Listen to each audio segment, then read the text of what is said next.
Welcome to The Midnight Secrets. The Late Night Janitor.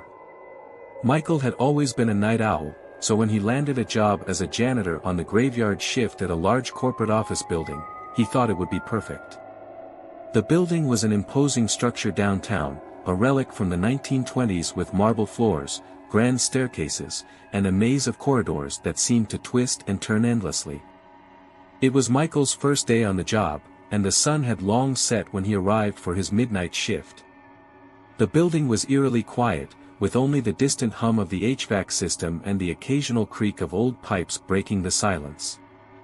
The lights were dimmed to save energy, casting long, eerie shadows down the hallways.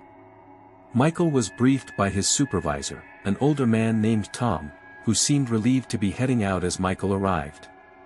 Tom handed Michael a set of keys and a map of the building, warning him that the basement could be tricky to navigate. "You'll find the storage rooms down there," Tom said with a weary smile. "Just be careful. This place has a way of getting to you after a while." Michael shrugged off the warning. After all, it was just an old building. How bad could it be? He spent the first couple of hours sweeping the main lobby, emptying trash bins, and wiping down surfaces. Around 2 a.m., he decided it was time to tackle the basement. The basement was accessible by a creaky, narrow staircase located at the back of the building. As Michael descended, the air grew colder, and the smell of dampness intensified.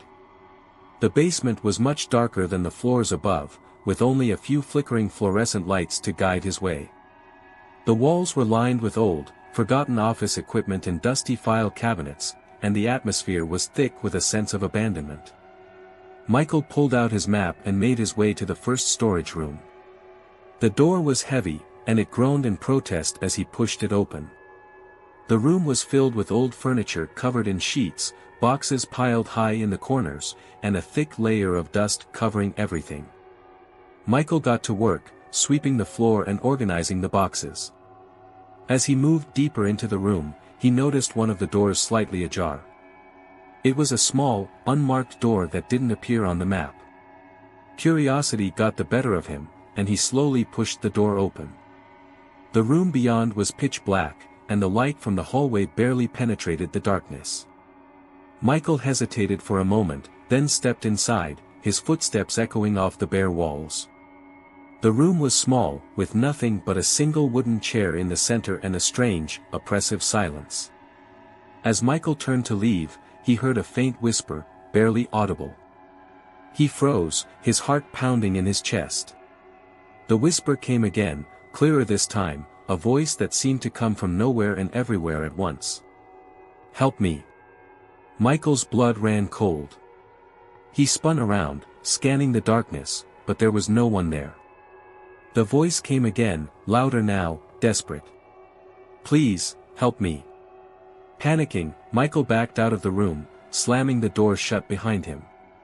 He ran back down the hallway, not stopping until he reached the stairwell. His hands trembled as he clutched the railing, trying to calm himself.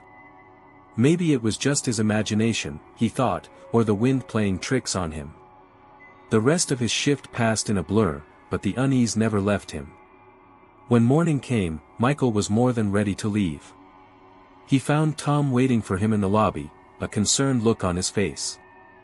"You look like you've seen a ghost," Tom said, half joking. Michael forced a laugh, but then hesitated. "Actually, something strange happened in the basement last night," he admitted. "I heard voices." Tom's expression turned serious, and he nodded slowly. "I should have warned you," he said. "That basement has a history. Years ago, a young employee disappeared down there, right in that storage room you were in. They never found him. Some say his spirit is still trapped in that room, calling out for help." Michael felt a chill run down his spine. He handed Tom his keys and map, shaking his head. "I don't think this job is for me," he said, backing away towards the exit. Tom didn't try to stop him. "I don't blame you," he said quietly. "Some things are better left undisturbed." Michael never returned for his second shift, and the memory of that whispering voice haunted him for years to come. The baker's nightmare. Jenny had always loved baking.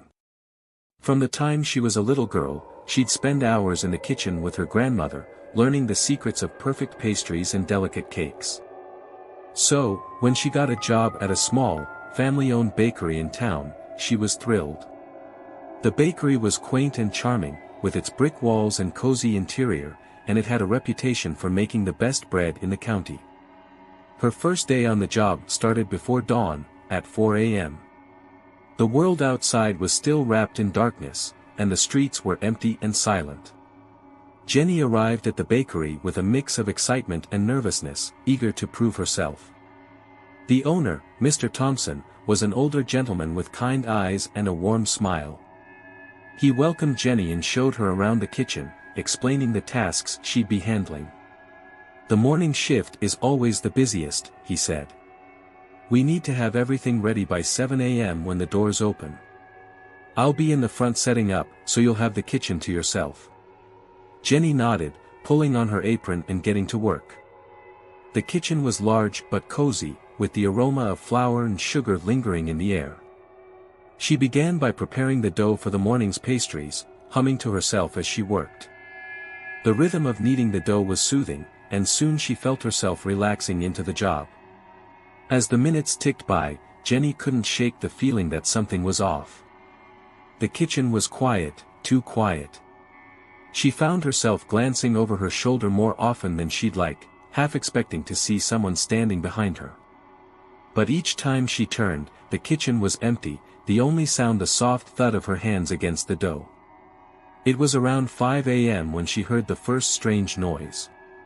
A loud crash echoed from the storage room in the back, startling her so badly she nearly dropped the bowl she was holding. Her heart racing, Jenny wiped her hands on her apron and cautiously made her way to the storage room. The door was slightly ajar, and as she pushed it open, she was met with a chaotic scene. Bags of flour had toppled from the shelves, spilling their contents across the floor. Empty jars lay scattered, rolling lazily across the tiles. But there was no sign of anyone who could have caused the mess. Jenny frowned, her mind racing. Could it have been an earthquake? But she hadn't felt any tremors. Maybe a rodent had knocked something over. But that seemed unlikely, given the extent of the damage. Unease prickled at the back of her neck, but she tried to brush it off. After all, it was her first day, she didn't want to appear jumpy or paranoid. She set to work cleaning up the mess, sweeping up the flour and returning the jars to their places. As she worked, she noticed that the room was colder than the rest of the bakery.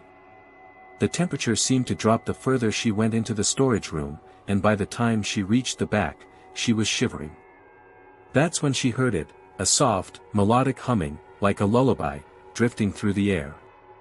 Jenny froze, her breath catching in her throat.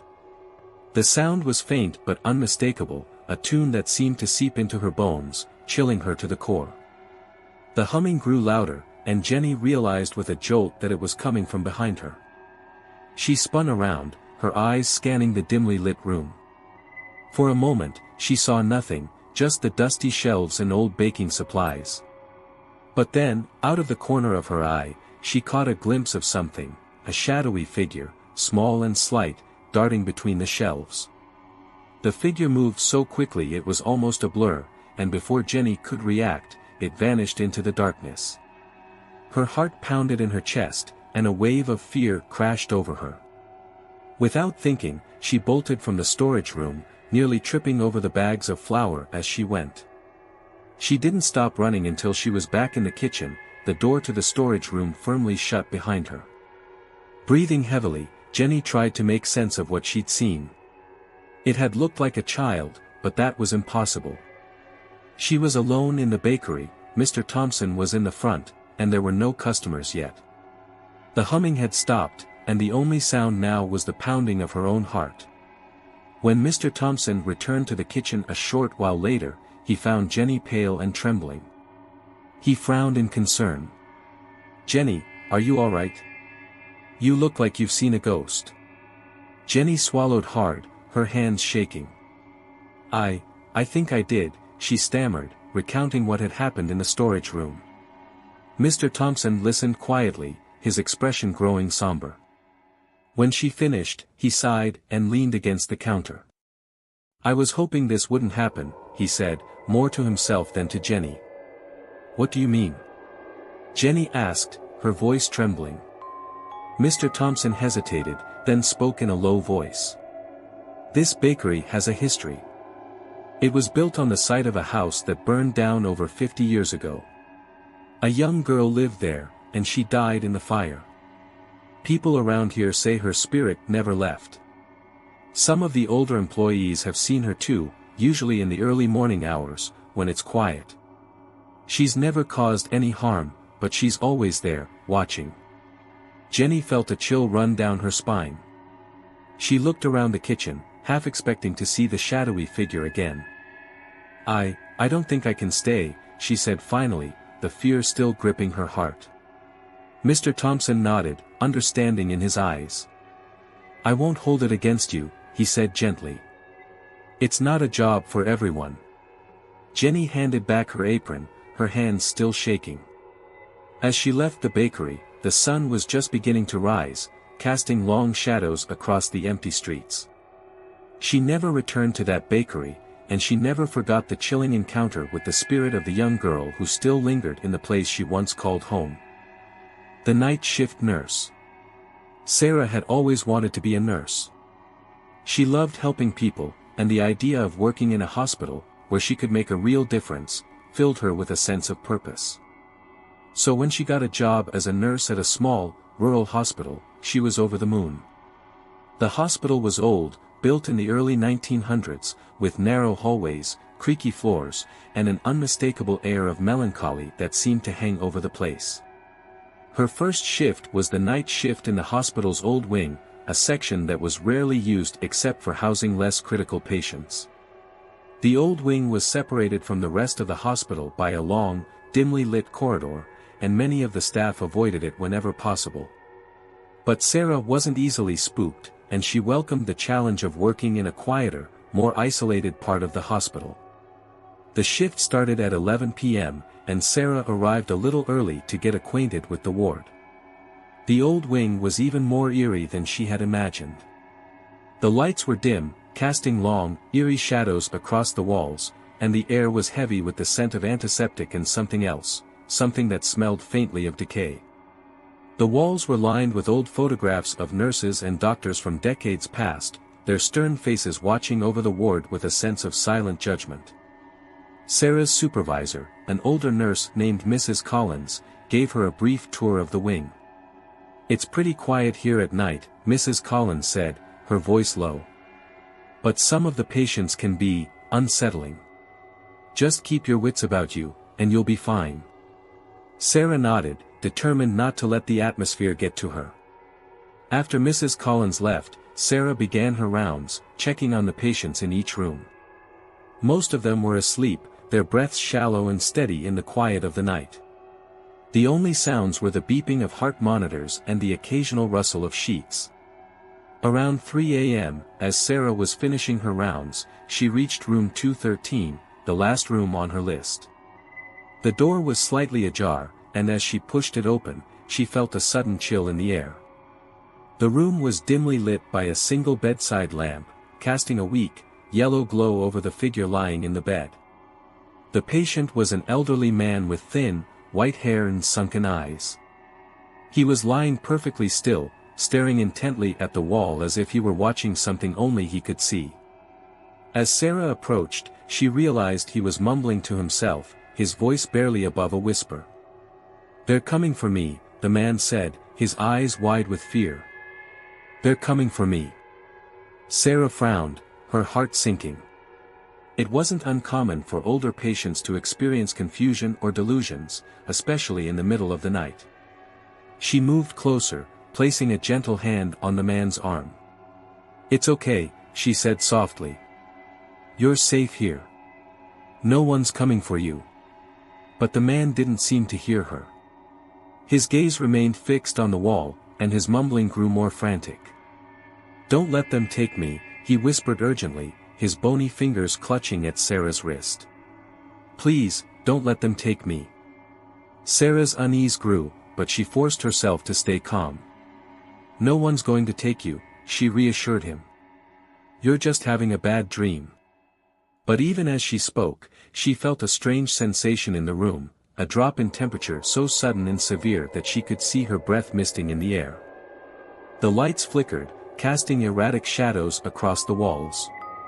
And then, out of the corner of her eye, Sarah saw something that made her blood run cold. The walls of the room seemed to ripple, as if they were made of liquid rather than solid plaster. From the shadows, dark, indistinct shapes began to emerge, figures that seemed to melt out of the walls themselves. They were tall and slender, with no discernible features, just dark, looming shapes that moved silently towards the bed. Sarah's breath caught in her throat. She wanted to move, to run, but her feet felt rooted to the spot. The figures moved closer, their shadowy forms hovering over the bed. The old man's mumbling turned to a low moan, his eyes wide with terror. "They're here," he whispered, his voice trembling. "They've come for me." Panic surged through Sarah, and she yanked her hand free from the man's grip. Without looking back, she bolted from the room, the door slamming shut behind her with a loud bang.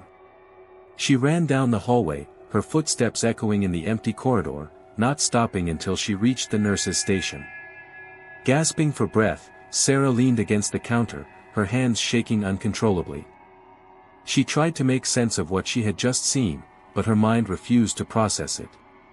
It had to have been a hallucination, she told herself, the result of exhaustion and the eerie atmosphere of the old wing. But deep down, she knew it wasn't that simple. There was something wrong with room 213, something dark and malevolent that she couldn't explain. When Mrs. Collins returned to the station, Sarah hesitated before telling her what had happened. She expected her supervisor to dismiss her fears, but instead, Mrs. Collins' face grew pale, and she sighed heavily. "I was hoping you wouldn't have to experience that," Mrs. Collins said quietly. "Room 213 has a history. Decades ago, a series of patients died there under mysterious circumstances. No one could explain it, and ever since, that room has been different. Some of the staff believe it's haunted, that the spirits of those patients are still trapped there, trying to escape." Sarah felt a cold dread settle in the pit of her stomach. She stared at Mrs. Collins, unable to speak. "You should have been warned," Mrs. Collins continued, guilt in her voice. "But we never know when or if it will happen. Sometimes months go by without incident, and then, this." Sarah knew in that moment that she couldn't stay. The fear was too real, too overwhelming. She handed in her resignation the next morning, unable to shake the memory of the shadowy figures and the terror in the old man's eyes. She left the hospital behind, but the experience stayed with her, a dark stain on her memories that she could never fully erase. And even though she moved on to a new job in a different hospital, she always felt a lingering unease whenever she walked down a quiet corridor late at night, half expecting to see those shadowy figures emerging from the walls once more.